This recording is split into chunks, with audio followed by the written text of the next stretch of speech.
పరిశుద్ధ గ్రంథమైన బైబిల్లో నుండి ఒక మాట మనం చదువుకొని వాక్యం ధ్యానం చేద్దాం. ఇర్మియా గ్రంథం 51వ అధ్యాయం 46వ వచనం చదువుకుందాం. ఇర్మియా గ్రంథం 51వ అధ్యాయం 46వ వచనం.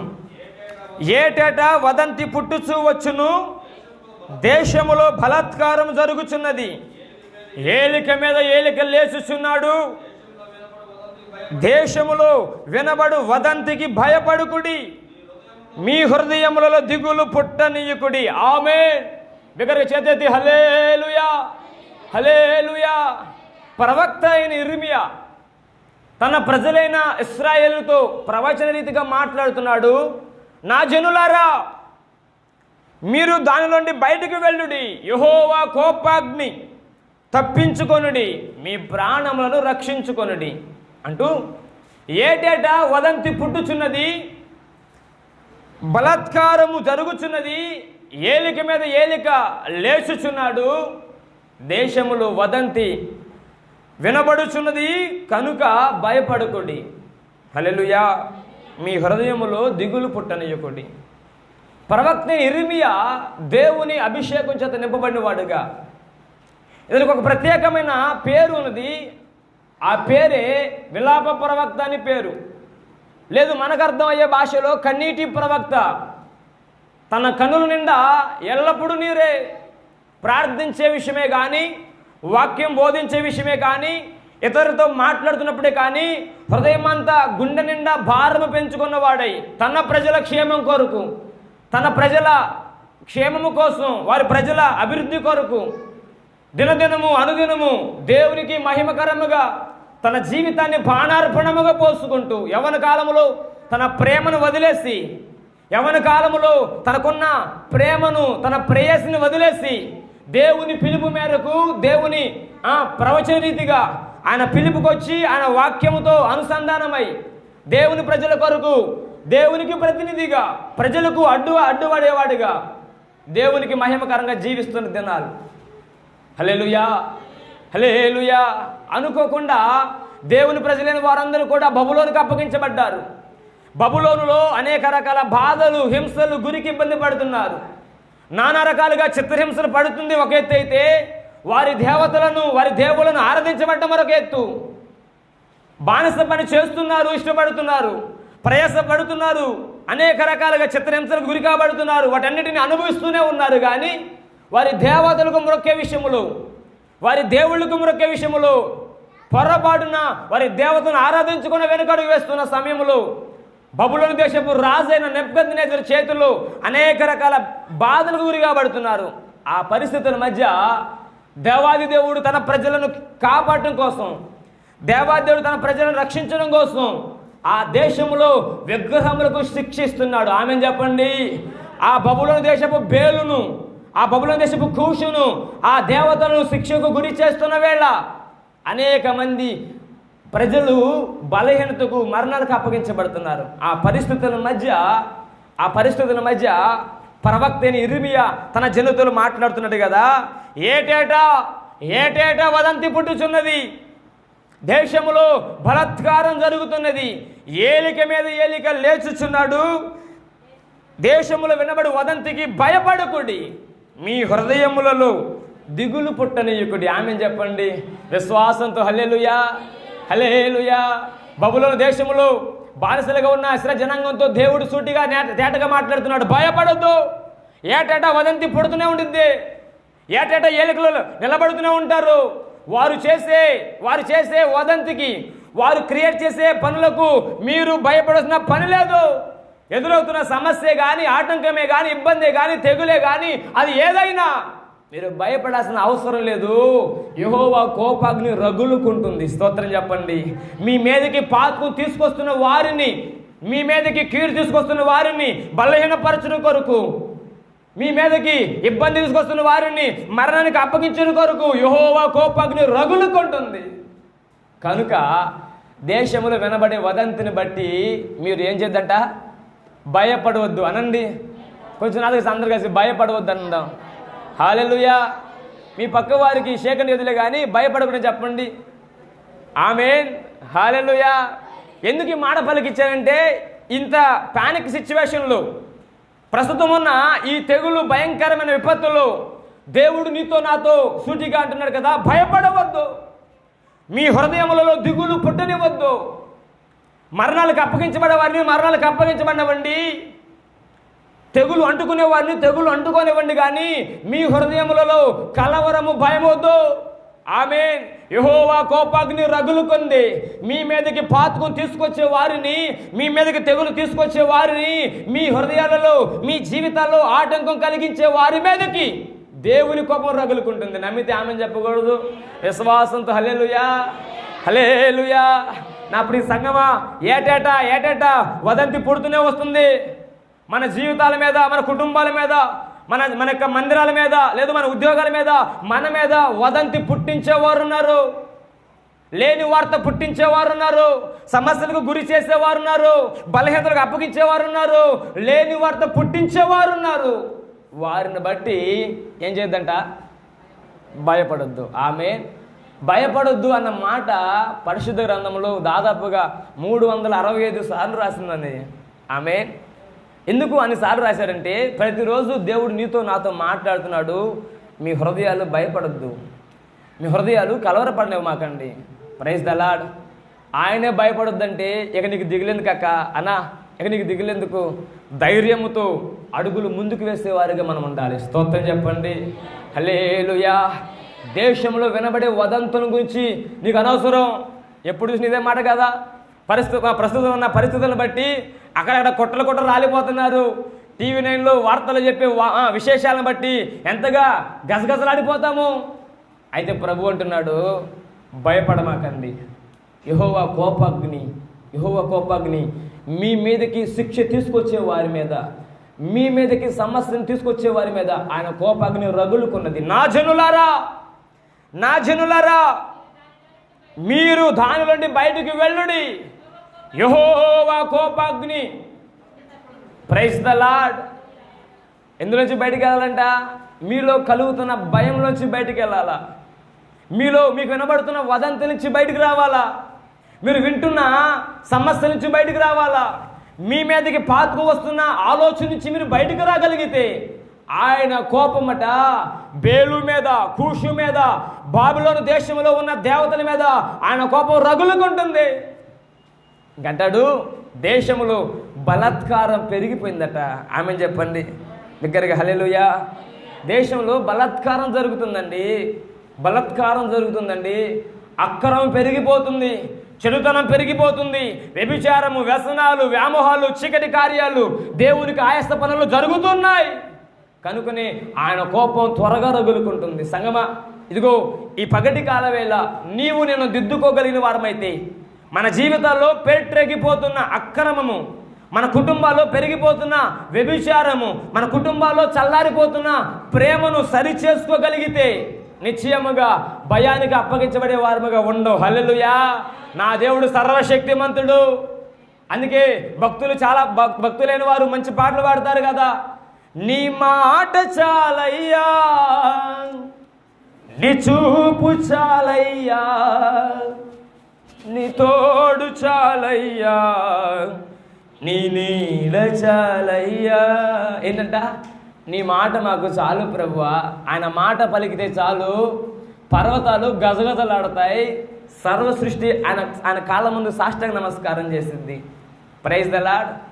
ఆయన ఎందుకు మన జీవితాలకు ఇంకా సమాధానం అనుగ్రహించట్లేదు, ఇంకా ప్రపంచ యావత్తుకు నెమ్మది ఎందుకు కలిగించలేదంటే, పెరిగిపోతున్న బలాత్కారాన్ని బట్టి, పెరిగిపోతున్న అక్రమమును బట్టి ఎవరైతే పశ్చాత్తాపముతో కన్నీటితో ఆయన పాద సముఖమును ప్రార్థన చేస్తారో వారందరినీ కనికరించు దేవుడిని ప్రకటించేస్తాయి. నమ్మిది ఆమె చెప్పండి బిగ్గరగా హల్లెలూయా, హల్లెలూయా. చాలామంది అంటారు, ప్రపంచం మీదకి ఎందుకు పాస్టర్ గారు దేవుడు ఇంత గొప్ప కీర్తిలు పెట్టాడు? నేనంట, నువ్వు చేసే అక్రమం బట్టే తమ్ముడా, నువ్వు చేసే బలాత్కారం బట్టే తమ్ముడా. దేశంలో బలాత్కారం జరుగుతుందట, దానిని విడిపించగలిగితేనే నీకు, నీ కుటుంబానికి క్షేమం. నోవహు కాలంలో కూడా బలాత్కారం పెరిగిపోవడం వలన ఏ ఒక్కరూ బ్రతకకుండా ఓడలో ప్రవేశించిన వారు మాత్రమే కాపాడబడినట్లుగా ఆయన అగ్ని జారీ చేశాడు. ఎవరు తప్పించుకోగలరండి?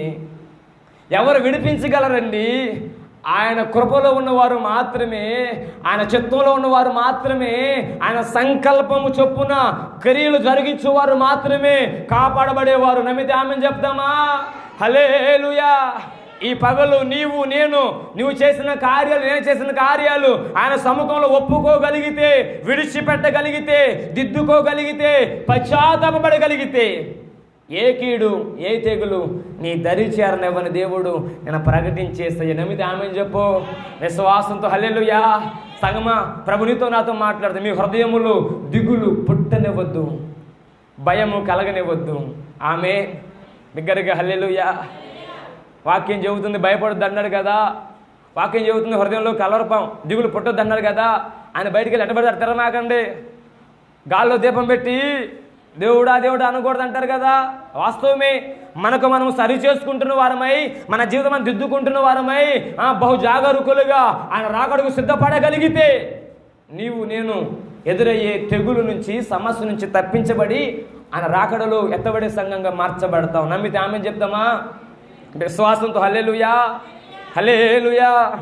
అత్యంత ప్రమాదకరమైన రోగం మనం అనుకుంటున్నాం ఈ కరోనా వైరస్ అనుకుంటున్నాం. కారణం ప్రస్తుతం దానికి ఏం లేదు, మందు లేదు కనుక. ప్రస్తుతం కరోనా వైరస్కు టీకా, వ్యాక్సిన్ లేదు కనుక ఎంతకన్నా భయంకరమైన రోగం లేదురా అన్నట్లు బాధపడుతున్నాం. ఇదే విషయం ఒకప్పుడు క్యాన్సర్ రోగం వస్తే క్యాన్సర్ అయిపోతాడు అన్నట్లు మాట్లాడేవారు. క్యాన్సర్ వస్తే బ్రతికేవారు కాదండి. ఈరోజు క్యాన్సర్ కూడా మందు కలిగి ఉన్నారు. ఆమెను చెప్పండి. హల్లెలూయా. గత దినాల్లో ఎయిడ్స్ వస్తే ఇక వాడు బతకడు అన్నట్లుగానే, దానికి ముందే లేదు అన్నట్లుగా జీవించారు. ఈరోజు ఎయిడ్స్ కూడా, HIV కూడా మందుకు వచ్చేసింది. నేను చెబుతా, మరి కొన్ని దినాల్లో ఈ కరోనా వైరస్ కూడా దేవుడు మందు కనుగొనబోతున్నాడు. నమ్మితే ఆమె చెప్పండి. హల్లెలూయా. నువ్వు భయపడుతున్న వైరస్ని బట్టి, నువ్వు భయపడుతున్న దాన్ని బట్టి నీకు ఆయన సమాధానం కలిగిస్తారు. కానీ నువ్వు భయపడాల్సింది వైరస్కు, రోగాలకు కాదు. నువ్వు భయపడాల్సింది దేవునికి భయపడాలి. ఆమె చెప్పండి దగ్గరగా. హల్లెలూయా. హల్లెలూయా. జనాలు ప్రజలండి ఈరోజు దేనికి భయపడుతున్నారంటే కలుగుతున్న రోగాలకు భయపడుతున్నారు, కానీ దేవునికి భయపడలేకపోతున్నారు. ఒక మాట చెప్పమంటారా? ప్రపంచంలోనే అత్యంత ప్రమాదకరమైన రోగం ఏదైనా ఉందంటే ఏమని చెప్తారు? మీరు అంటారు, కానీ నేనేమంటానంటే అత్యంత ప్రమాదకర రోగము పాపం. పాపం వల్ల వచ్చే జీతము మరణము. హల్లెలూయా. హల్లెలూయా. ఈరోజు నువ్వు అనుకుంటున్నావు కదా అత్యంత ప్రమాదకర రోగం అనుకుంటున్నావు. ఇది అత్యంత ప్రమాదకర రోగం. క్యాన్సర్ గురించి మాట్లాడుకున్నారు, HIV గురించి మాట్లాడుకున్నారు, అనేక రకాలైన గుండె జబ్బుల గురించి మాట్లాడుకున్నారు. ఇప్పటికీ వాటి గురించిన ఆనవాళ్ళు లేకుండా మందు కనుగొనేలా దేవుడు శాస్త్రజ్ఞులకు తెలివిచ్చాడు. ఇప్పుడంట నువ్వు భయపడుతున్న ఈ కరోనాను బట్టి కూడా నా దేవుడు నిశ్చయముగా మందు కనుగొనే సహాయం చేస్తాడు. హల్లెలూయా. నేను చెబుతున్నా, ప్రపంచంలో అత్యంత ప్రమాదకర రోగం ఏదైనా ఉందంటే అది పాపం. పాపం వల్ల వచ్చు జీతము మరణము. Praise the Lord. నువ్వు కరోనా వచ్చి మరణించినా రక్షించబడిన వ్యక్తివైతే పరలోకం చేర్చబడతావు. నువ్వు కరోనా వచ్చి మరణించినా రక్షించబడిన వ్యక్తివైతే పరలోకం చేర్చబడతావు. అదే కరోనా రాకుండా పాపంలో బ్రతుకుతూ మరణిస్తే నువ్వు పరలోకం చేర్చబడవు, నిత్య నరకాగ్నిలో అప్పగించబడతావు. స్తోత్రం చెప్పండి దగ్గరగా. హల్లెలూయా. హల్లెలూయా. నేను చెప్పొచ్చే మాట, నువ్వు పాపాన్ని విడిచిపెట్టగలిగితే, నీ బలాత్కారాన్ని విడిచిపెట్టగలిగితే, నీలో పేటేగిపోతున్న చెడుతనాన్ని విడిచిపెట్టగలిగితే, నీలో బలపడుతున్న బలాత్కారాన్ని ఏసడించుకోగలిగితే, నీ సముఖంలో, దేవుని సముఖంలో పశ్చాత్తాపముతో నువ్వు కన్నీరు కార్చగలిగితే, ఏ తెగులు నీ గుడారము సమీపించిన దేవుడు నేను ప్రకటించే యేసయ్య. హల్లెలూయా. హల్లెలూయా. ఆయన యావత్తు సృష్టిని ఎలా తయారు చేసి చెప్పమంటారా? ఒక్క మాటతో సూర్యుడు కలుగును కాకంటే కలిగిందటండి, చంద్రుడు కలుగును కాకంటే కలిగిందటండి. ఇంకా చెప్పమంటారా? ఇదిగో ఈ భూమి సముద్రము కలుగును కాకంటే కలిగినాయి.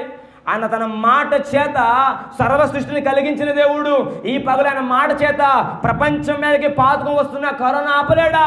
నేనంట, నీ తగ్గింపు లేకే, నువ్వు విధేయుడు కాలేకే, నువ్వు బలాత్కారాన్ని ఆపుకోలేకే ఇంకా ప్రపంచం మీదకి పాతకం తీసుకొస్తున్నావు.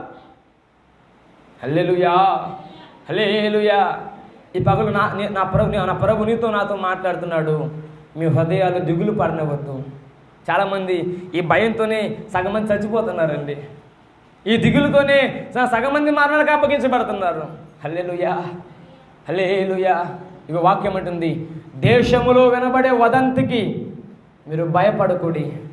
దేశంలో వినబడే వదంతికి మీరు భయపడవద్దు, మీ హృదయములలో దిగులు పుట్టనివద్దు. ఎందుకు ఈ మాటనంటే, నా ప్రభు మాట సెలవిస్తే చాలు అద్భుతాలు జరుగుతాయండి. ఆయన మాట ప్రకటిస్తే చాలు అద్భుతాలు జరుగుతాయి. చూడండి ఒకసారి మార్కు రాసిన సువార్త 5వ అధ్యాయంలో ఓ మంచి మాట రాయబడుతుంది. యేసుక్రీస్తు ప్రభువారు యెరూషలేము, యోదయ, గలిలయ, సమరయ ప్రాంతాల్లో దేవునికి మహిమకరమైన పరిచర్య చేస్తున్న దినాల్లో అద్భుతాలు చేస్తున్నాడు, ఆశ్చర్యకార్యం జరిగిస్తున్నాడు, ఉన్నది లేనట్లుగా లేనినట్లుగా మహోన్నత కార్యం జరిగిస్తున్నాడు. ఒక మాటలు చెప్పాలంటే, యేసు ప్రభు వారు చేస్తున్న పరిచర్యలో మానవాళి సైతము, ప్రపంచం సైతము అన్న కాళ్ళ ముందు సాష్టాంగ నమస్కారం చేసిన దినాల్లో అధికారులు, నాయకులు, పెద్దలు, ధనవంతులు, కోటీశ్వరులు ప్రతి ఒక్కరూ యేసయ్య ముందు సాష్టాంగపడిన వారే. ఇక నాకు తక్కువ లేదు, నా అంతలోడు లేడు అనుకున్నాడు కూడా యేసయ్య పాదాలకు వచ్చిన వాడే. నా కింద 100 మంది ఉన్నారు, 1000 మంది ఉన్నారు అనుకున్న వాళ్ళందరూ కూడా యేసును సొంత రక్షకుడు అంగీకరించి ఆయన రాజ్యంలో చేర్చబడిన వారే. యేసు ప్రభు చేసిన పరిచర్య మహోన్నతమైన పరిచర్య. ఆయన ఏ ఊరు వెళ్తే ఆ ఊరు అద్భుతం జరిగింది, ఎవరితో మాట్లాడితే వారికి రక్షణ కలిగింది, ఎవరిని ముట్టుకుంటే వారికి స్వస్థత కలిగింది. ఆయన దేవుడు రాజ్యం కట్టే విషయంలో మొదటి స్థానంలో ఉన్న దేవుడు. Praise the Lord. ఆయన గలిలయ, సమరయ ఆ దేశాలన్నీ తిరుగుతూ పరిచర్య బహుబలంగా చేస్తున్నాడు. 4వ అధ్యాయం 39వ వచనంలో ఒక మంచి మాట రాయబడుతుంది కదా, అందుకు ఆయన లేచి గాలిని గద్దించి నిశ్శబ్దమై ఊరుకుండమని సముద్రంతో చెప్పగా గాలి అణిగి మిక్కిలి నిమ్మళమాయను. బిగరగేసే స్తోత్రం చెప్పండి, చేతులెత్తి హల్లెలూయా, హల్లెలూయా. యేసు ప్రభు వారు ధోనిలో ప్రయాణం చేస్తున్నారు. దేవుని రాజ్యం కట్టే విషయంలో త్వరగా పనిచేశాడు. సముద్ర అవతల దయ్యాలు పట్టి బహు వేధించబడుతున్న యవనస్తుని బాగు చేయాలని త్వరగా ఆ పరిచర్య ముగించుకొని రాత్రికి రాత్రే ధోని కట్టుకొని సముద్ర ఏవలికి వస్తున్నాడు. దారిలో ఒకసారిగా సముద్రం మీద తుఫాను చెలరేగుతూ వచ్చేసింది. సునామీ ఉప్పెనలా వారి మీద ఎగిసిపడుతూ వస్తుంది. ప్రభువారు చేసిన పరిచర్యకు ఒకంత నీరసపడి ఆయన అట్లాగా తలవాల్చుకొని పండుకోగానే సముద్రం ఉప్పెనలా మీద పడుతుంది ధోని మీద. ఆ ధోని చుట్టూ ఒకలాంటి భయకంపితం కలుగుతుంది. తుఫాను చెలరేగిపోయింది. వారు మునిగిపోయేంతగా, వారు చనిపోయేంతగా, వారు మరణానికి అప్పగించబడేంతగా తుఫాను వారి మీదకి చెలరేగుతుండగా శిష్యులైన వారు భయానికి గురి కాబడ్డారు. ఆయనతో కలిసి నడుస్తున్న వారు, ఆయన పరిచర్యలో ముందు కొనసాగుతున్న వారు మాట ప్రకటిస్తే అద్భుతాలు జరిగాయి, వారు చేయబడితే స్వస్థత కలిగింది. అయినా భయానికి గురి కాబడుతుండగా ఆ భయకంపితులుగా ఉన్న ఆ శిష్యులైన వారు ప్రభు ఎదుకు వచ్చి, అయ్యా ధోని మీదకు తుఫాను చెలరేగుతుందయ్యా, సముద్రం మధ్యలో మనం ఉన్నామయ్యా, ఇటు వెళ్ళాలన్నా అటు వెళ్ళాలన్నా తెరలు వేయాలన్నా మా వల్ల కాట్లా, తుఫాను బహు భయంకరంగా చెలరేగుతుంది, దాని భయం వాటి అలలు మా మీద ఉప్పెనలా పడిపోతున్నాయి, కొద్ది నిమిషాలు అయితే మరణానికి అప్పగించబడతామయ్యా అని కేకలేస్తూ యేసు ప్రభువారు లేపగానే ప్రభువారు లేచి చేసిన మొదటి పని తెలుసా? సముద్రంతో మాట్లాడుతున్నాడు. ఆమె చెప్పండి విశ్వాసంతో హల్లెలూయా, హల్లెలూయా. అందుకని లేచి గాలిని గద్దించి, ఏ గాలి అయితే సముద్రంలో తుఫానుకు కారణమైందో, ఏ గాలి అయితే సమస్య పుట్టడానికి కారణమైందో, ఏ గాలి అయితే ఒక తెగులు పుట్టడానికి కారణమైందో ఆ గాలిని గద్దిస్తున్న దేవుడు. నేను ప్రకటించేసి నమ్మితే చదువుగా యేసయ్యకు స్తోత్రం చెబుదా దగ్గరగా హల్లెలూయా. నేను ప్రకటిస్తున్న యేసయ్యా నీ సమస్యకు కారణమైన దాంతో మాట్లాడగల దేవుడు. నేను ప్రకటిస్తున్న యేసయ్యా ఏ తెగులైతే ప్రపంచం మీద ఊరిలెడుతుందో ఆ తెగులతో మాట్లాడే దేవుడు. నేను ప్రకటించేసయ్యా ఆమేన్. సముద్రంలో గాలి ఉప్పెనలా తుఫానుల ప్రపంచం అవుతున్న వేళ ఆయన లేచి గాలిని గద్దించాడు. ఆమె చెప్పండి. ఆ తర్వాత అంటాడు కదా, నిశ్శబ్దమై ఊరుకుండుము అని సముద్రంతో చెబుతున్నాడు. హల్లెలూయా. నేను చెబుతున్నా, నా ప్రభువారు చెయ్యాలి అనుకుంటే ఆయన మాట ప్రకటిస్తే అద్భుతం జరిగిద్దే. ఆమె నిశ్శబ్దమై ఊరుకుండుము అని సముద్రంతో చెబితే సముద్రం ఒక్కసారిగా ఆగిపోయిందండి. చుట్టూ చూస్తున్న వారు ఒకలాంటి భయానికి గురి కాబట్టి అయ్యో అయ్యో 40 వచ్చిన అంటారు కదా, వారు మిక్కిలి భయపడి ఈయన ఎవరో గాలియు సముద్రమును ఈయనకు లోబడుచున్నవని ఒకరితో ఒకరు చెప్పుకున్నారు. స్తోత్రం చెప్పండి. ధోనిలో చాలామంది జనాలు ఉన్నారు, ధోనిలో సేవకులు ఉన్నారు, ధోనిలో పాస్టర్స్ ఉన్నారు, దేవుని ప్రజలైన శిష్యులైన 12 శిష్యులు కూడా యేసుప్రభుతో ప్రయాణం చేస్తున్నారు. కానీ వారు చేయలేని పని యేసుప్రభు లేచి గాలిని గద్దించి అని ఒక మాట పలకగానే సముద్రం సైలెంట్ అయిపోయిందంట. ఆమె చెప్తారా దగ్గరగా? హల్లెలూయా. నేను అంటున్నా, ఆయన మాట చెబితే చాలు సముద్రమే మాట ఉంటుందండి. హల్లెలూయా. ఒక మాట చెప్పమంటారా? ప్రపంచంలో మనుష్య జనాభా కన్నా నీటి శాతం ఎక్కువ, అవునే కాదండి? నీటి శాతం ఎక్కువ. 70% నీరుంటే 30% జనాభా ఉన్నారు ప్రపంచం అంతటి మీద. నేనంట 70% గల నీళ్ళే సైలెంట్ ఆగిపోయాయి. హల్లెలూయా, హల్లెలూయా. సముద్రమే నిమ్మళమైపోయిందట. ఆమె నేను ప్రకటిస్తున్న యేసయ్య మాట పలికితే సమస్యకు కారణమైంది ఆగిపోతుంది, తెగులుకు కారణమైంది ఆగిపోతుంది. ఏ గాలి సముద్రంలో తుఫానుగా మారిందో ఆ గాలి అతను లేచి ఆయన గాలిని గద్దించి ఆమె నిశ్శబ్దమై ఊరుకుండో అని ఒక మాట బాలగా ఇక సౌండ్ లేదండి. ఎంత ప్రశాంతంగా దూరం ప్రయాణం చేస్తుందంటే అంత ప్రశాంతంగా ప్రయాణం చేస్తుంది. నేను చెప్పొచ్చే మాట, సంగమా, నువ్వు వదంతి పుడుతూనే ఉండిద్ది, దేశంలో వినబడే వదంతి పుడుతూనే ఉండింది, కానీ నువ్వు భయపడకూడదు. ఆమె చెప్పు. నీ హృదయంలో దిగులు పుట్టకూడదు. ఆమె చెప్పు. కారణం, నువ్వు ఆరాధిస్తున్న దేవుడు, నువ్వు సేవిస్తున్న దేవుడు నిశ్చయముగా నిన్ను కాపాడగల సమర్థుడు. Praise the lord. హల్లెలూయా. బేలును కూల్చివేయగల దేవుడు, బయలును అగ్ని చేత కాల్చేయగల దేవుడు, మొలేకును మొండలుగా చేయగల దేవుడు, దాగోనును ఎందుకు పనికి రాకుండా చేయగల దేవుడు ప్రకటించేసయ్యా. సంగమా, నువ్వు విశ్వాసంలో ఒక మెట్టు పై స్థాయికి వెళ్ళే బిడ్డగా ఉండాలని ప్రభు దాసుడిగా మనవి చేస్తున్నా. వాక్యం అంటుంది, విశ్వసించువాడు కలవరపడడు. ఆమె చెబుతుంటే సముద్రం అంటే ఏదోలా ఉంది, కానీ ఒకసారి సముద్రం దగ్గరికి వెళ్ళాలని తెలిసిద్ది. సముద్రం బయటే ఉండలేము, కానీ అలల తాకిడికి వాడి శబ్దనాదానికి అయ్యో ఇంత భయంకరంగా ఉంది అని గుండె జారిపోతాయి. చాలా మార్లు ఆ రుచి చూసిన వాడిని. కారణం ఆ సముద్ర చివరిలో అలల సౌండ్కే భయం పడుతుంది. అట్టని నట్ట సముద్రంలో నడి మధ్యలో ఆ తుఫాను చెలరేగుతుంటే, ఆ బిభత్సం సృష్టించబడుతుంటే గుండెలు జారిపోవాలా, కానీ యేసయ్యని బట్టి ధైర్యంగా ఉన్నారు. ఆమెను చెప్పండి. రక్షించుకున్న దేవుని బట్టి గణపరచబడుతున్నారు. ఆమెను చెప్పండి. ఎవరికి చెప్పుకోవాలో అర్థం కావట్లా, ఏం చేయాలో అర్థం కావట్లా. మరొక మాట చెప్పమంటారా? ఆ ధోనిలో ఉన్న వారందరూ కూడా చాకశక్యం కలిగిన ఈత కొట్టే గజేతగాళ్ళే, పేతురు లాంటి గొప్ప వాళ్ళే ఉన్నారు. ఆమె చెప్పండి. చిన్నప్పటి నుంచి సముద్రంలో పెరిగారు, చిన్నప్పటి నుంచి చేపల వ్యాపారం చేశారు, చిన్నప్పటి నుంచి సముద్రం మీద పని చేశారు. అయినా ఆ తుఫానుకు, ఆ అలజడికి తాళలేక వారి బలాన్ని నమ్ముకోలా, వారి జ్ఞానాన్ని నమ్ముకోలా, వారి తెలివిని నమ్ముకోలా, వారి పక్కన ఉన్న యేసయ్యని నమ్ముకున్నారు. ఆమెను చెప్పండి. విశ్వాసంతో చదువు యేసయ్యకు స్తోత్రం చెబుదాం. హల్లెలూయా. గడిచిన వారం మాట్లాడుతున్నట్లుగా, ఆమోసు సెలవిస్తున్నట్లుగా, నన్ను ఆశ్రయించుడి మీరు బ్రతుకుదురు. Praise the lord.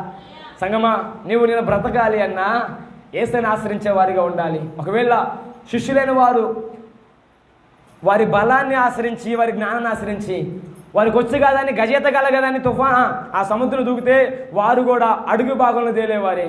కానీ వారికి ఉన్న తెలివిని, జ్ఞానాన్ని, డబ్బును ఆశ్రయించక వారితో ప్రయాణం చేస్తున్న యేసయ్యని ఆశ్రయించారు, కాపాడబడ్డారు. హల్లెలూయా. నేను చెప్పొచ్చే మాట, నేను ప్రకటించేసయ్యా నిశ్శబ్దమై ఊరుకుండు అని పలికే దేవుడు. ఆమెను చెప్పండి. హల్లెలూయా. నీ జీవితంలో పెరిగిపోతున్న, నీ కుటుంబంలో పెరిగిపోతున్న సమస్యను బట్టి, బలహీనతను బట్టి, రోగాలను బట్టి, చీకటిని బట్టి యేసు పేరును గద్దించగలిగితే నీ పక్షాన కార్యం చేయగల దేవుడు నేను ప్రకటించేసయ్యా. హల్లెలూయా, హల్లెలూయా. ఆయన నీతో అంటున్నాడు, భయపడొద్దు, దిగులు పడొద్దు. ఎందుకు చెప్పనా తమ్ముడా? నిశ్శబ్దమే ఊరుకోమని చెప్పి ఆయన మన పక్కన ఉన్నాడు. ఆమె చెప్పండి మరలా హల్లెలూయా. ఎందుకు తెలుసా సహోదరి? నిశ్శబ్దమై ఊరుకోమని చెప్పే దేవుడు, మనం ఆరాధిస్తున్న దేవుడు. నువ్వు నమ్మి విశ్వాసంతో ప్రార్థన చేయి, పరిస్థితులన్నీ చక్కపరచగల దేవుడు. ఆమె హల్లెలూయా, హల్లెలూయా. ఊరికే దయచేసి పాట రాయాలా? అయ్యా నీ మాట చాలయ్యా, ఒక్క మాట చాలు, ఒక్క మాట చాలు, ఒక్క మాట చాలు ప్రభు. ఎందుకు ఒక మాట అంట? ఆయన మాట ప్రకటిస్తే సర్వ సృష్టి తయారు చేయబడిందండి. ఆయన మాట సెలవిస్తే సమస్య సాగిపోదా? ఆమెను చెప్పండి. మరొక మాట మీకు జ్ఞాపకం చేస్తా. చూడండి, దినవృత్తాంతాల మొదటి గ్రంథం. త్వరగా నా మాటలు ముగించి సిద్ధపడుతున్నా. దినవృత్తాంతాల మొదటి గ్రంథం. దేవునికి స్తోత్రం. 21వ అధ్యాయం 15 చదువుకుందాం. 21:15. యెరూషలేమును నాశనము చేయుటకై అతడు నాశనము చేయబోతుండగా యెహోవా చూచి ఆ చేటు విషయమై నాశనము చేయు దూతతో, చాలును, ఇప్పుడు నీ చెయ్యి ఆపమని సెలవీయగా ఆ దూత యెబూసుని వర్ణాను కళ్ళెమునొద్ద నిలిచెను. చేతులెత్తి ఆమెను చెప్పండి విశ్వాసంతో. హల్లెలూయా. నా వైపు చూస్తూ మాట్లాలకించండి. నిన్ను ప్రకటించేసయ్యా చాలు అని చెప్పే దేవుడు. ఆమె చెప్తారా? విశ్వాసంతో హల్లెలూయా. మరలా చెప్పండి, నేను ప్రకటించేసయ్యా. ఎలాంటి ఆయన? చాలు అని చెప్పే దేవుడు. ఆమె భయపడొద్దు అని చెబుతున్న ఆయన నీ సమస్య కారణమైన దాన్ని గద్దించగల దేవుడు. నిశ్శబ్దంగా ఉండు అని చెప్పగల దేవుడు. హల్లెలూయా. ఇదిగో ఇప్పుడు మనం పలుకుతున్నాం కదా, మనం చదువుకున్నాం కదా, ఆ భాగంలో చాలు అని చెప్పాడట. ఎందుకు అంటే 21వ అధ్యాయం 7వ వచనంలో ఒక మాట రాయబడుతుంది కదా, ఈ కార్యము దేవుని దృష్టికి ప్రతికూల మగుట చేత ఆయన ఇశ్రాయేలులను బాధ పెట్టెను. ఆమె చెప్తారా? బిగ్గరగా హల్లెలూయా. ఈ కార్యము ఆయన దృష్టికి ప్రతికూల మగుట వలన ఆయన ఇశ్రాయేలును బాధ పెట్టాడట. ఏం బాధ పెట్టాడో మీకు చెప్తా, శ్రద్ధగా ఆలకించండి. దావీదు అంటారు కొంచెం గట్టిగా. ఏ అక్క గొడవ ఎందుకు ఆయనకే? చెప్పు గట్టిగా, దావీదు అని చెప్పు. Praise the Lord. ఈ దావీదట మహారాజుగా పట్టాభిషేకం చేయబడిన తర్వాత, తన రాజ్య పరిపాలన బహు విస్తరించిన తర్వాత, ఎదురేమీ లేకుండా సమయంలో దాదాపుగా తన రాజ్యం చుట్టూన 40 దేశాలు తన క్రింద పనిచేస్తున్న సమయంలో అతనికి ఒక ఆలోచన వచ్చిందట. ఏంటి ఆలోచన అంటే, అరే దాదాపుగా కొన్ని దేశాలే నా కాళ్ళ కింద పనిచేస్తున్నాయి కదా, అసలు జనాభా ఎంతమంది ఉన్నారు అని తెలుసుకోవాలని ఒక తపన పడ్డాడు దావీదు.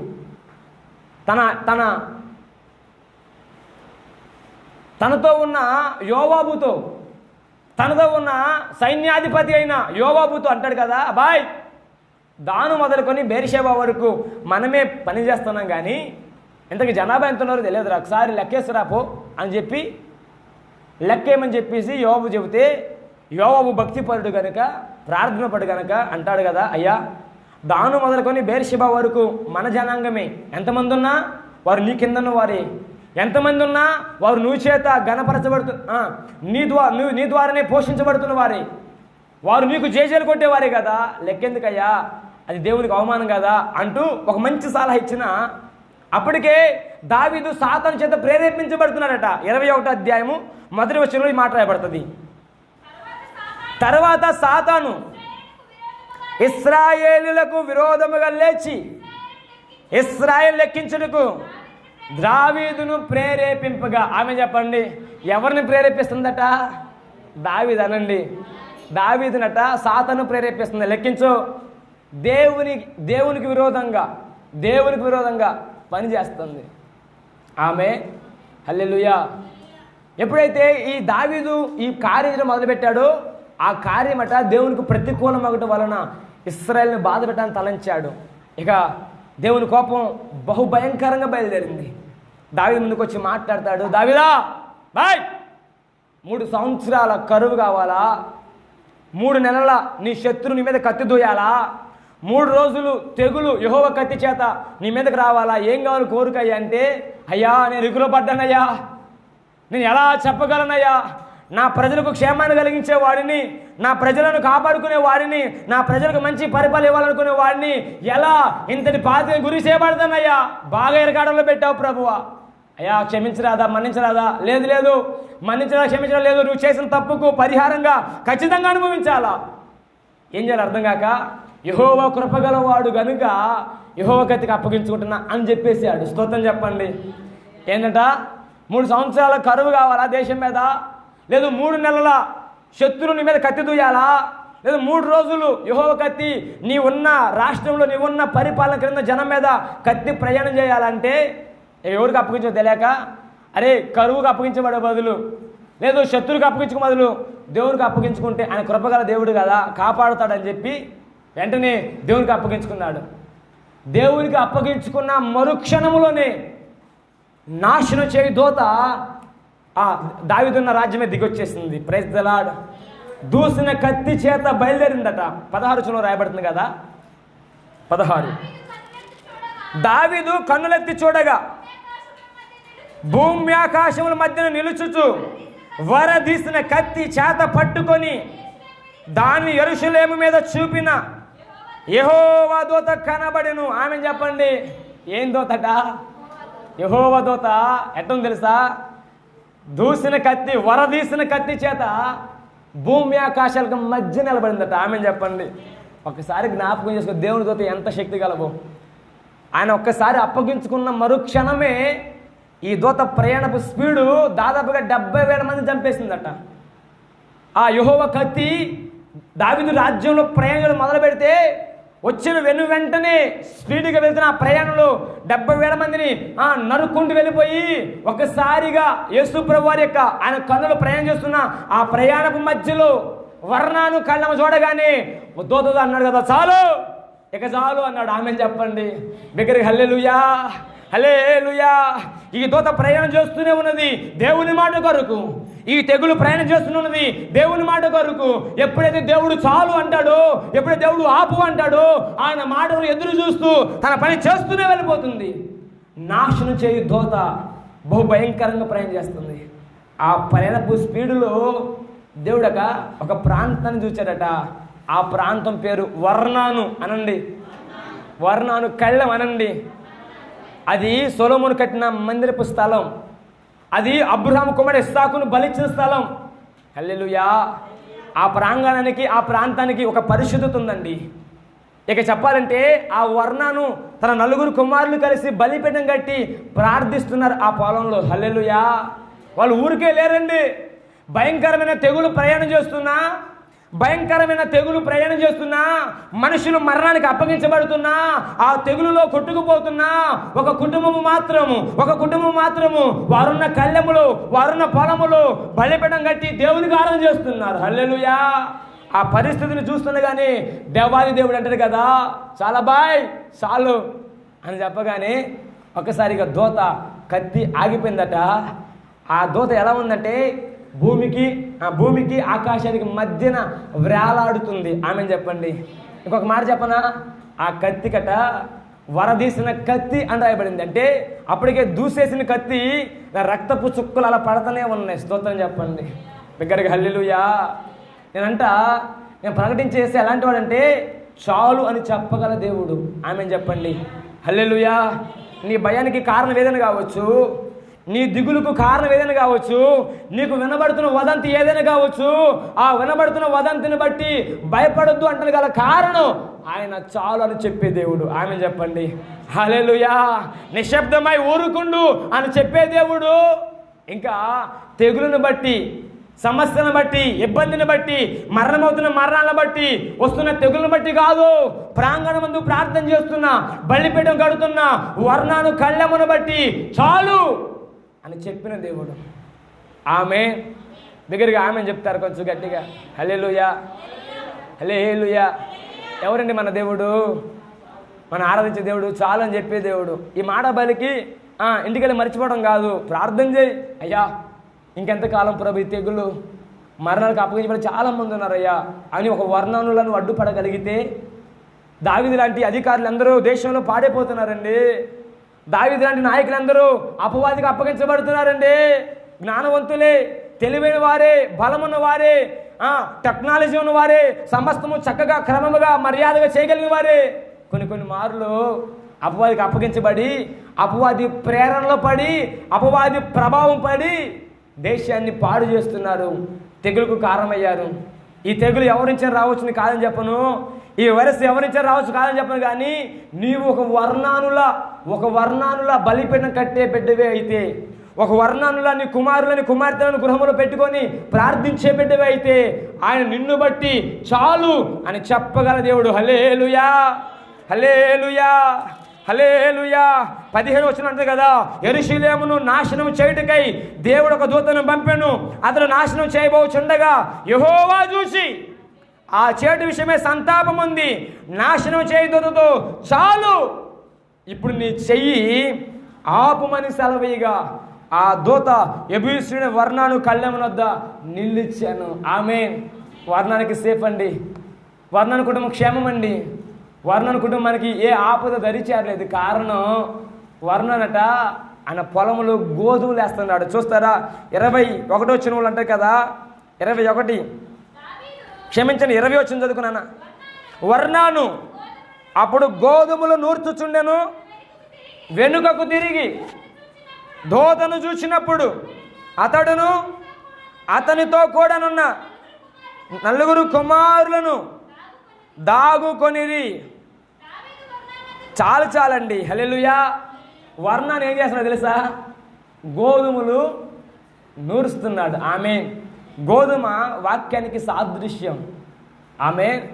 ఎవరైతే వాక్యం ధ్యానం చేస్తారో, ఎవరైతే వాక్యములో పెంపారతారో, ఎవరైతే వాక్యంతో కలిసి ప్రయాణం చేస్తారో, ఇదిగో దూత వర్ణాన్ని చూసింది, దేవుడు వర్ణాన్ని చూశాడు.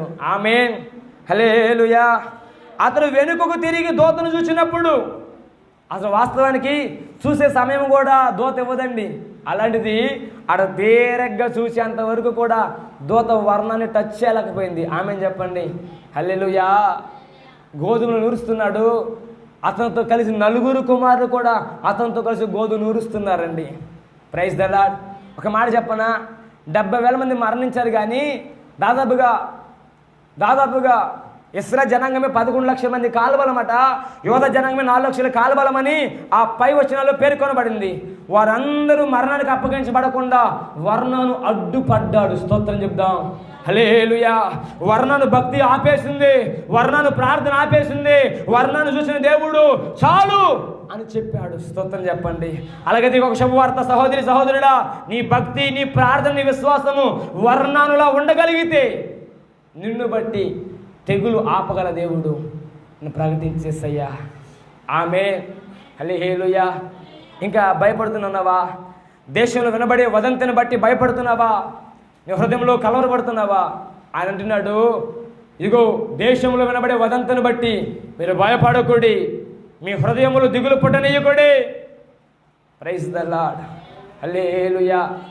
నువ్వు ఒక వర్ణానులా ప్రార్థన చేయగలిగితే, వర్ణాను కుటుంబంలో నీ పిల్లలు ఉండగలిగితే, నిన్ను బట్టి, నీ భక్తిని బట్టి ఆయన చాలు అని చెప్పే దేవుడు. Praise the Lord. ఇలా చెప్పుకుంటూ పోతే ఇంకా అనేకమైన మాటలు ఉన్నాయి, కానీ నా మాట ముగించేస్తున్నా.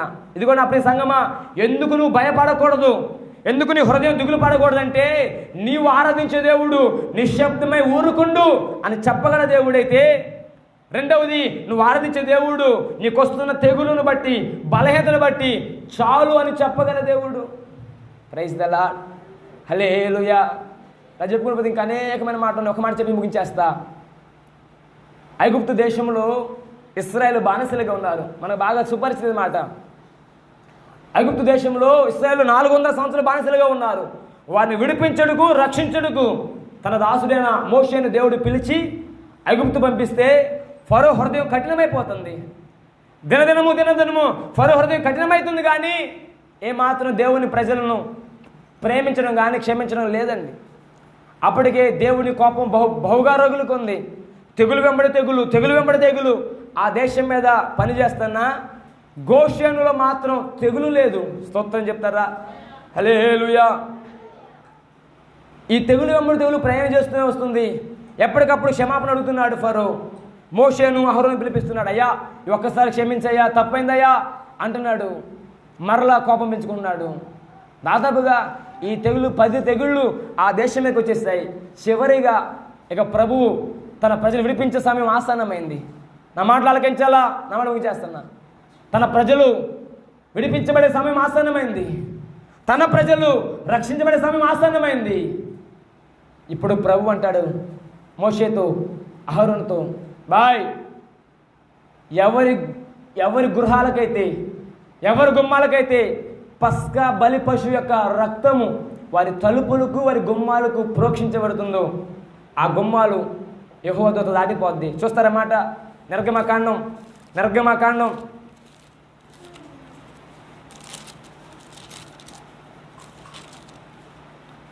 12వ అధ్యాయం 23 చదువుకుందాం. యెహోవా ఐగుప్తులను హతము చేయుటకు దేశ సంచారము చేయుచు ద్వారబంధపు పై కమ్మి మీదను 2 నిలువు కమ్మిల మీదను ఉన్న రక్తమును చూసి యెహోవా ఆ తలుపును దాటిపోవును, మిమ్మును హతము చేయుటకు మీ ఇండ్లలోనికి సంహారకునికి చొరనీయుడు. ఆమె చెప్పండి బిగ్గరగా హల్లెలూయా. ఎవరి ద్వారబంధాల మీద, ఎవరి తలుపుల మీద పస్కా బలి పశువు యొక్క రక్తము అంటించబడుతుందో ఆ అంటించబడ్డ పస్కా బలి పశువు యొక్క రక్తాన్ని బట్టి యెహోవా దూత ఆ తలుపులు దాటిపోవును, సంహారకుడు మీ ఇండ్లలో చొరనివ్వడు. స్తోత్రం చెప్పండి. ఇప్పుడట ఆ ఇశ్రాయేలు ప్రజలందరూ కాపాడబడాలంటే వారి గుమ్మాలకు ఏముండాలి చెప్తారు కొంచెం గట్టిగా? ఏముండాలండి? వారి గుమ్మాలు దాటిపోవాలంటే పస్కా బలి పశువు యొక్క రక్తము వారి గుమ్మాలకు అంటించబడాలి. ఆమె వారి ఇల్లు దాటిపోవాలంటే, వాస్తవానికి అంతకుముందు తెగుల్లా కాదు ఈ తెగులు. ఈ తెగులు ఒక ప్రత్యేకత ఉందండి. ఈ తెగులుకు ఒక ప్రత్యేకత ఉంది. అంతకుముందు కట్టిగా చీకటి ఏర్పడ్డా గోషెన్లో చీకటి లేదు. కప్పలు వచ్చినా ఐగుప్తులో కప్పలు ఉన్నాయి, కానీ గోషెన్లో కప్పలు లేవు. నీరు రక్తంగా ఏరులే పారుతున్నా అది ఐగుప్తు అంతటా ఉన్నా గోషెన్లో లేదు. మిడతల దండు ఐగుప్తు అంతటిని అలుముకున్న గోషెన్లో లేవు. కానీ ఇప్పుడు వచ్చే సంహారక దూత, యెహోవా దూత, సంహారక దూత ఇప్పుడు ఐగుప్తు అంతా ప్రయాణం చేసిద్దట. అది గోషెన్తో సంబంధం లేదు, ఐగుప్తుతో సంబంధం లేదు. ఆ దూత ప్రయాణం చేస్తుంటే ఆ దూతకు కావాల్సిన ఆనవాళ్ళు, ఆ దూత చూస్తున్నప్పుడు తనకు కనిపించాల్సిన ఆనవాళ్ళు ఏంటంటే రక్తం తన గుమ్మాలకు ద్వారబంధాలకు అంటుండాలి. స్తోత్రం చెప్పండి. హల్లెలూయా, హల్లెలూయా. ఇప్పుడు సంహారకుడు దాటిపోవాలంటే ఏముండాలంట? వారి గుమ్మాలకు వారి ద్వారబంధాలకు రక్తం అంటాలే, లేకపోతే సంహారకుడు వారి ఇళ్లలో చొరబడతాడు. ఒక మాట చెప్పనా? ఐగుప్తు అంతా సంహారకుడు ప్రయాణం చేస్తున్నాడు. ఫరో అని లేదు, ఫరో బంట్రోత్ అని లేడు. ఫరో బంట్రోత్ ఇంట్లో మొదటి పిల్ల చనిపోయాడు. ఫరో ఇంట్లో కూడా పీనిక లేచింది. నేను చెప్పొచ్చే మాట, ఆయన కోపానికి, ఆయనకున్న ఉగ్రతకు అధికారంతో సంబంధం లేదు, బలంతో సంబంధం లేదు, బలగంతో సంబంధం లేదు. నువ్వు ఆశ్రయించిన రక్తపు విలువ యందు మాత్రమే చూసే దూత ప్రయాణం చేస్తుంది. నమ్మితే ఆమె చెప్పండి బిగ్గరగా హల్లెలూయా, హల్లెలూయా. ఆ దూత ఐగుప్తు అంతటా సంచరిస్తున్న వేళ వారి గృహాలకట పస్కా బలి పశువు దాని రక్తం అంటించాలా. ఆమేన్. పస్కా బలి పశువు అంటే యేసుక్రీస్తు ప్రభు వారికి సాదృశ్యం. ఇదిగో యేసుక్రీస్తు ప్రభు వారు నీ కొరకు నా కొరకు కల్వరి శిలువలో ఆయన బలి పశువుగా అప్పగించబడ్డాడు. సంగమా, ఏ తెగులు నీ దరి చేరకుండా ఉండాలి, సంహారకుడు నీ గృహానికి రాకుండా ఉండాలి అంటే కల్వరి శిలువలో నీ కొరకు కార్చిన శిలువ రక్తము నీ మీద, నీ గృహాల మీద ప్రోక్షించబడాలి. ఆమెన్ చెప్పండి. హల్లెలూయా. అట్లాగైతే కాపాడబడతావు తమ్ముడా. అట్లాగైతే కాపాడబడతావక్క. లేకపోతే ఇంతటి భయంకరమైన ఈ తెగుల మధ్య కాపాడబడాలి, రక్షించబడాలంటే చాలా కష్టం. నేను మరలా చెబుతున్నా, నా దేవునికి ఉన్న సామర్థ్యత ఎవరు యేసు రక్తాన్ని ఆశ్రయిస్తారో ఆ రక్తాన్ని ఆశ్రయించిన వారి కుటుంబాల మీద సంహారకుడు ప్రయాణం చేయడు. ఒక మాట చెప్పమంటారా? ఇప్పుడున్న కరోనా వైరస్ అనే తెగులు ఏ ఇంటికైతే వస్తుందో మరణదోత ఆ ఇంట్లో కాపు కాస్తుందండి. ఎప్పుడు తీసుకెళ్దామా, ఎప్పుడు పట్టుకెళ్దామా, ఎప్పుడు లాక్కెళ్దామా. బ్రతుకుతున్నారు, బట్ట కడుతున్నారంటే అది యేసయ్య కృప అని అర్థం. ఆమె చెప్పండి హల్లెలూయా. ఎవరు ప్రార్థన బలంగా పనిచేస్తుందని అర్థం, ఎవరు మన కొరకు అడ్డుపడుతున్నారని అర్థం. తెగులు యెరూషలేములో ప్రయాణం చేస్తున్నా ఇంకా జనం చనిపోకుండా ఉన్నారంటే వర్ణాలు లాంటి వారు అడ్డుపడుతున్నారు. ఒక మాట గుర్తుంచుకో, ఈ కరోనా వైరస్ అనే తెగులు కుటుంబాలు దరి చేరుతుంటే మరణదోత రెడీగా ఉంది. దాని బారిన పడకుండా ఉండాలి అంటే నీ తలల మీద, నీ ద్వారబంధాలకు యేసు రక్తాన్ని ప్రోక్షించుకునే వారిగా ఉండాలి. అయ్యా, నీ రక్తం కిందకు వస్తున్నాను ప్రభువా, ఇగో నీ రక్తాన్ని నా మీద ప్రోక్షించుకున్నానయ్యా, కల్వరి సిలువలో మా కొరకు కాచిన సిలువ రక్తాన్ని ఆశ్రయిస్తున్నానయ్యా అని నువ్వు ప్రార్థన చేసి నువ్వు బయటికి వెళ్ళగలిగితే ఈ అపాయము దరి చేరినవని దేవుడు నేను ప్రకటించేసయ్యా. ఆమె చెప్తారా? దగ్గర హల్లెలూయా.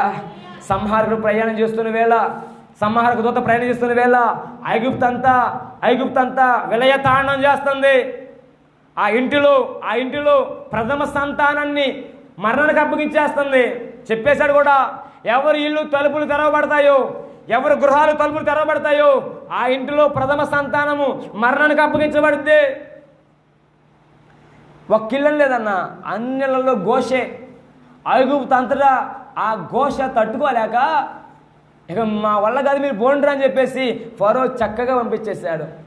అరే, ఇది ఫరో గారి ఇల్లురా, ఇతని కింద రాజులు ఉన్నారు, ఇతని కింద అధికారులు ఉన్నారు, మనం వెళ్ళకూడదు అంటానికి సంహారక దూతకి ఆజ్ఞ లేదు.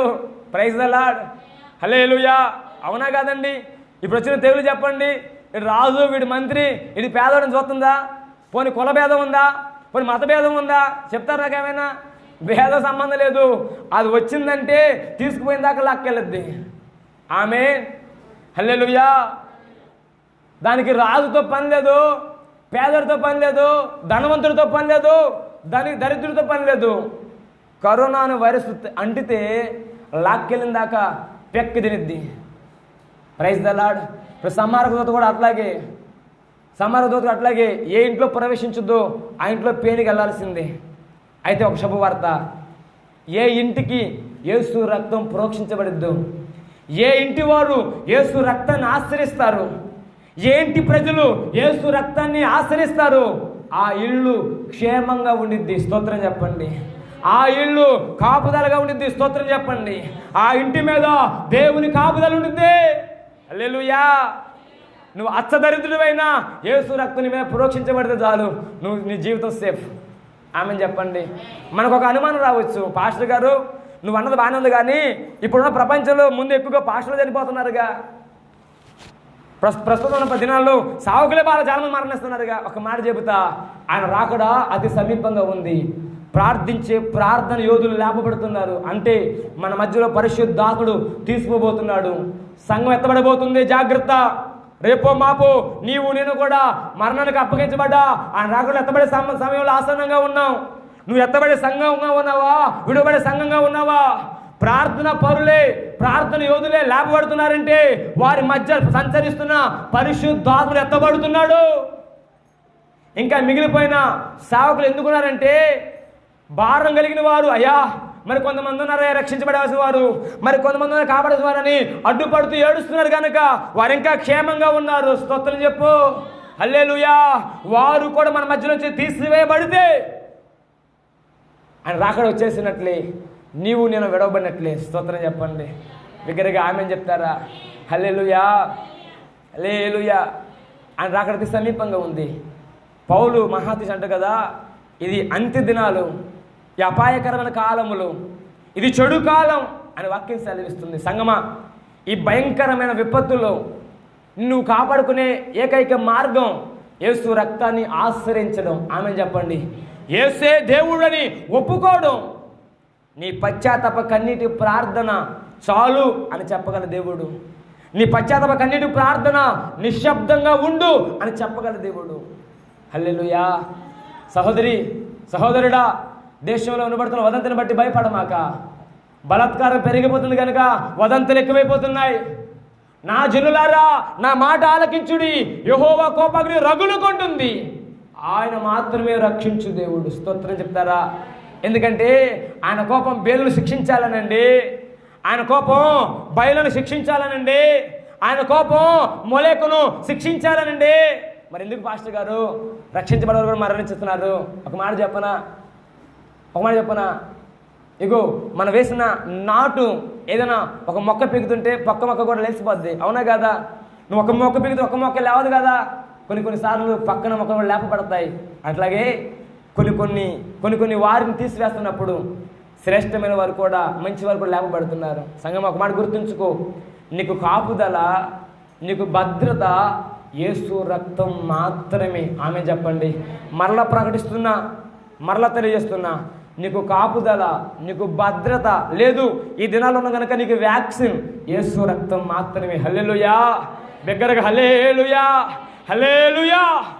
నువ్వు యేసు రక్తం కిందకి రాగలిగితే నిన్ను బట్టి చాలని చెప్పే దేవుడు. నువ్వు యేసు రక్తం కిందకి రాగలిగితే నిన్ను బట్టి నిశ్శబ్దమే ఊరుకుండు అని చెప్పే దేవుడు. యేసు రక్తం కింద నువ్వు నిలబడగలిగితే ఈ అపాయం ధరించకుండా కాపాడు దేవుడు. నేను ప్రకటించి వేస్తయ్యా అని తెలియజేస్తున్నాడు. దేశంలో బలాత్కారం జరుగుతున్నది, దేశంలో వదంతి వినబడుచున్నది కనుక భయపడకుడి, మీ హృదయాలు దిగులు పుట్టినవ్వకుడి అని వాక్యం సెలవిస్తుంది. సంగమా, నీ భయానికి కారణం ఏదైనా, నీ దిగులు కారణం ఏదైనా, నిశ్చయముగా సమస్యను గద్దించగల దేవుడిని ప్రకటించేసయ్యా. నడి సముద్రంలో గాలి తుఫానులా మారిపోయింది. గాలిని గద్దించాడు, సముద్రంతో మాట్లాడుతున్న నిశ్శబ్దంగా ఉండు అని చెప్పగానే సముద్రం అంతా నిమ్మలమైపోయింది. నాశనం చేసే దూత యెరూషలేము అంతా ప్రయాణం చేస్తుంది. చాలు అని చెప్పగానే భూమికి ఆకాశం మధ్య వేలాడదీయబడుతూ అట్లా ఆగిపోయింది. సహోదరి, సహోదరుడా, ఈ భయంకర దినాల్లో నేను ఒప్పుకుంటూ, నేను దిద్దుకుంటూ ఆయన పాదలు పట్టుకోగలిగితే నిశ్చయముగా నీ భయాన్ని తొలగించి, నీ దిగులను తొలగించి మరలా పూర్వపు దినాలు నా దేవుడు నీకు, నీ కుటుంబానికి దయచేయునుగాక. ఆమేన్. దేవుడి మాట దీవించి ఆశీర్వదించునుగాక. తల ఉంచుకున్న ప్రార్థన చేద్దాం. ఉన్న పాటను మోకలేసి ఒక చిన్న ప్రార్థన, నీవు ఉన్న పాట ఒక చిన్న ప్రార్థన చేయగలవా? సహోదరి, సహోదరుడా, వాక్యం సెలవిస్తుంది, ఏటేటా వదంతి పుట్టుచున్నది, దేశంలో బలాత్కారం జరుగుతున్నది. దేశంలో వినబడే వదంతిని బట్టి నువ్వు భయపడమాక, మీ హృదయంలో దిగులు పుట్టినమాక. కారణం చాలు అని చెప్పే దేవుడు ఈ ప్రాంగణం అందున్నాడు. నిశ్శబ్దమై ఊరుకుండు అని చెప్పే దేవుడు ఈ ప్రాంగణం అందున్నాడు. నువ్వు నమ్మి ప్రార్థించగలిగితే నిశ్చయముగా నా దేవుడు నీ మీద, నీ కుటుంబాల మీద కల్వరి శిలువలో కార్చిన రక్తాన్ని నీ పిల్లల మీద ప్రోక్షించడానికి, నీ కుటుంబం మీద ప్రోక్షించడానికి నా దేవుడు చాలిన దేవుడు. ప్రార్థించగలవా? మోకరించి మనసారా ఆయన సముఖంలో ప్రార్థించగలవా? అయ్యా, దయపాలించయ్యా, నీ రక్తాన్ని ఆశ్రయిస్తున్నాం ప్రభువా. మా జ్ఞానమే బలం అనుకున్నామయ్యా, మా తెలివే జ్ఞానం అనుకున్నాం ప్రభువా, మా డబ్బే సమస్తం అనుకున్నామయ్యా. ఇంతటి భయంకరమైన పరిస్థితుల మధ్య ధనం అక్కడికి రాట్లా, బలం అక్కడికి రాట్లా, మా జ్ఞానం అక్కడికి రాట్లా, వైద్యులు అక్కడికి రాట్లా. అయ్యా, నేను ఆశ్రయిస్తున్నామయ్యా, నీ రక్తాన్ని మా మీద ప్రోక్షించిన ప్రభు అంటూ ప్రార్థన చేద్దామా? నిశ్చయముగా నా దేవుడు, నిశ్చయముగా నా దేవుడు నిన్ను, నీ కుటుంబాన్ని రక్షించును గాక. నిశ్చయముగా నా దేవుడు నీ మీద, నీ గృహం మీద యేసు రక్తాన్ని